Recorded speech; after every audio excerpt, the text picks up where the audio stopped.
Hello, I'm John Murphy, and it's my pleasure today to tell you a little bit about Interprofessional Education and Practice at the University of Arizona.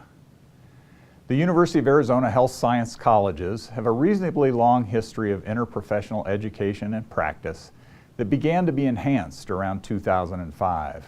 A group of individuals who were dedicated to and passionate about IPE formed around that time to begin developing educational programs for the colleges of medicine, nursing, pharmacy, and public health.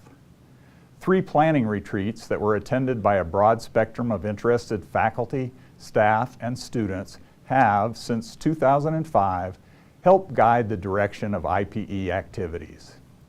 Programs were developed and adapted annually since 2005 and now comprise 4 large-scale events.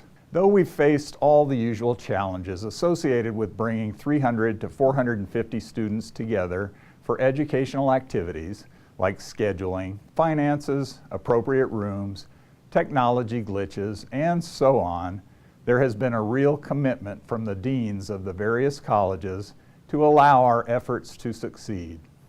I would also add within this paradigm for the future of healthcare that it's not only the practice across the professionals, but it's the further engagement of the patient as a part of that team.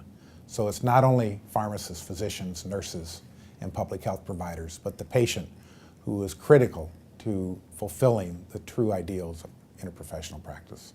It's very important that each member of the team understands respectively the activities, the expectations, the responsibilities of each member of the team. And what better way for students to learn that than to come together for their education in an interprofessional scenario way. I was very impressed because we always had a team of probably no less than 10 people. And there were medical students, there were nursing students, there were PharmD students, there were nurse PhD students as well. There were social workers, nurses from the floor. It was just a very large crowd, and it tended to be a lot more fun. Well, public health is key in today's healthcare reform and healthcare system. I had the privilege to be trained both as a physician and as a public health practitioner as well as a researcher. It makes a big difference in my life because I get to know what the day-to-day healthcare and how public health can add to the quality, accessibility, and enforce the decision that the physician can make in healthcare policy and how they can be involved in their community. As the years pass and the programs get refined, there's increasing support from faculty and staff for these programs. There is also considerable excitement generated by the activities. Dr. Theodoro, do you mean to tell me that there are pharmacy students, nursing students, and medical students all in this classroom learning together? You bet. That is awesome. Hey, Keith, who do you got over there? I got a whole group of people over here. Let me ask a couple people here. Hi, what's your name? Christina. And what school do you go to? College of Medicine. All right. What The about you? Arizona Health Sciences Interprofessional Education Programming currently consists of 4 large-scale events. College of Nursing. The students' first introduction to IPE occurs just weeks after they start their individual programs. This event is called Professionalism for Patient Safety, and it focuses on learning the shared and different practice roles assumed by the professions and methods to enhance communication to help prevent errors. Another early program consists of using CPR to model positive team behaviors. We purposely put students in their first year into this activity so that they do not know much about what is actually done in a code situation.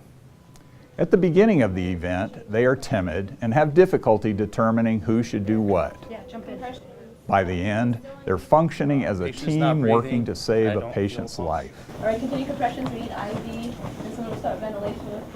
For the remaining 2 events, we also include students studying social work and law on our teams. Emergency preparedness is another of our large-scale events where we use a pandemic influenza outbreak as the example to demonstrate the marshaling of forces needed and the importance of working together to make difficult decisions and save as many lives as possible. Students in communities of about 60 are divided into smaller groups to complete exercises, and the teams are connected to the incident command room via the internet. Information flows to and from the command room to update communities on progress with the pandemic and to respond to questions related to availability of resources. Our final major IPE exercise focuses on understanding the healthcare and access needs of individuals with disabilities. Students work on case scenarios in small groups and then ask questions of a panel of individuals who relate their positive and negative experiences with the healthcare system. Though the events I have described are focused on the Tucson campus, our Phoenix branch is also quite involved in IPE development and have been the fortunate recipients of a Macy grant that has helped accelerate their efforts. In 2011, the Tucson IPE group received funding from the Arizona AHEC to enhance the development of interprofessional practice in rural and underserved settings. As this was an issue that came up frequently during discussions of the IPE group, we were delighted to add this component to our planning and efforts. The added focus led to a name change as well. Despite the successes of the 4 large events, we are constantly looking to the future to enhance the interprofessional education and practice experiences for our students and practitioners. A longitudinal curriculum and faculty development program are under construction. The longitudinal curriculum will place students together in small teams for 1 to 2 years, and faculty development will enhance both education and practice opportunities.